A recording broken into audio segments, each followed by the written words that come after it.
ഞാൻ എക്സാമൊക്കെ കഴിഞ്ഞ് വരുമ്പോഴാണ് അറിയുന്നത് ഇവിടെ ഭയങ്കര കണ്ണൂർ എൻ്റെ നാട്ടിൽ ഭയങ്കര ഓട്ടം മത്സരമായിരുന്നു. ഇത്രയേ ഉള്ളൂ, ഒരൊറ്റ ആൾ അവൻ്റെ ഒപ്പം ജയിച്ചില്ലേ. നമ്മുടെ ഗവൺമെൻറ് ഓർക്കുക, നമ്മുടെ ഗവൺമെൻറ്റും നമ്മളെ സർക്കാരും ഒക്കെ ഓർക്കേണ്ടിയിരിക്കും.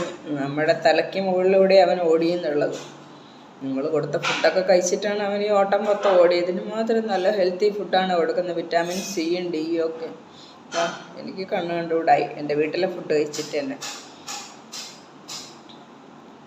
എന്തിനാണ് അവനെയൊക്കെ തീറ്റിപ്പോറ്റുന്നത്? അതിൻ്റെ അമ്മ എത്ര നരയിക്കുന്നുണ്ടാവും, ഒന്ന് ചിന്തിച്ചു നോക്കി. നമ്മുടെ നിയമവ്യവസ്ഥയൊക്കെ എന്താണ് നിങ്ങൾക്ക് ഇതുകൊണ്ടുള്ള ബെനിഫിറ്റ്? ഇവന്മാരെയൊക്കെ തീറ്റിപ്പോറ്റിയിട്ട് നല്ലൊരു കാര്യം ചെയ്തിട്ടല്ല പോകുന്നത്.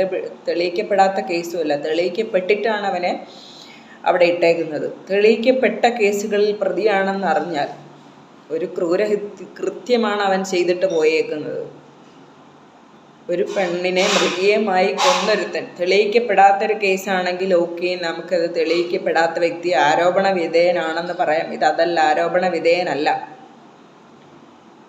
തെളിയിക്കപ്പെട്ടൊരു കേസാണ്. മൃഗീയമായി പെങ്കൊച്ചിനെ കൊന്നതാണ്. അതിൻ്റെ അമ്മ നീറി കഴിയുന്നുണ്ട്. ഈ ഒരു കൺസെപ്റ്റോടെയെങ്കിലും നമ്മുടെ സർക്കാരും അതിനേക്കാൾ വേണ്ടപ്പെട്ടവരൊക്കെ ചിന്തിക്കേണ്ടിയിരിക്കുന്നു, എവനെ ഇനി തീറ്റിപ്പോറ്റണോ വേണ്ടയോ എന്നുള്ളത്. ഇപ്പോൾ ആ പെങ്കൊച്ച് എൻ്റെ സിസ്റ്ററാണെങ്കിൽ ഞാനൊരു റിക്വസ്റ്റ് കൊടുത്തേനെ, അവൻ്റെ മരണം എനിക്ക് നേരിട്ട് കാണണമെന്നുള്ളത്. നിങ്ങൾ ഈ നാട്ടിലുള്ള ഏത് സ്ത്രീകളോട് ചോദിച്ചു നോക്കിക്കേ, ആർക്കൊക്കെ അവൻ്റെ മരണം വേണമെന്നുള്ളത് ഒന്ന് ആഗ്രഹിച്ച് ചോദിച്ചു നോക്കിക്കേ, എത്ര പേര് അതിന് റെസ്പോണ്ട് ചെയ്യുമെന്ന് പറയും. ആ ഒരു മെൻ്റൽ ട്രോമ എന്ന് വെച്ചാൽ ആ പെങ്കൊച്ചിനെ അത്രയും മൃഗീയമായി കൊന്ന സമയത്ത് എത്ര പേര് ആ മെൻ്റൽ ട്രോമയിൽ കൂടി പോയി എന്നറിയാം. ആ ഷോക്ക്, ട്രെയിനിൽ കയറാൻ തന്നെ പേടിയായിരുന്നു ആ സമയത്ത്. ലേഡീസ് കമ്പാർട്ട്മെൻറ്റിൽ പിന്നെ ഞാൻ കയറിയിട്ടേ ഇല്ല, എനിക്ക് പേടിയാണ്, മരണപ്പേടിയാണ്.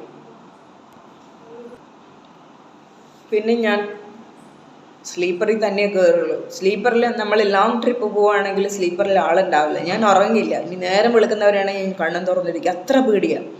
എല്ലായിടവും ഞാൻ എത്തി വലിഞ്ഞു നോക്കും, ആരെങ്കിലും ഉണ്ടോ എന്ന്. എന്നിട്ട് അവരുടെ അടുത്തേക്ക് അവിടെ ചെന്നിരിക്കും ഞാൻ ആ ഭാഗത്ത്. അത്രയും പേടിയാണ് എനിക്ക്.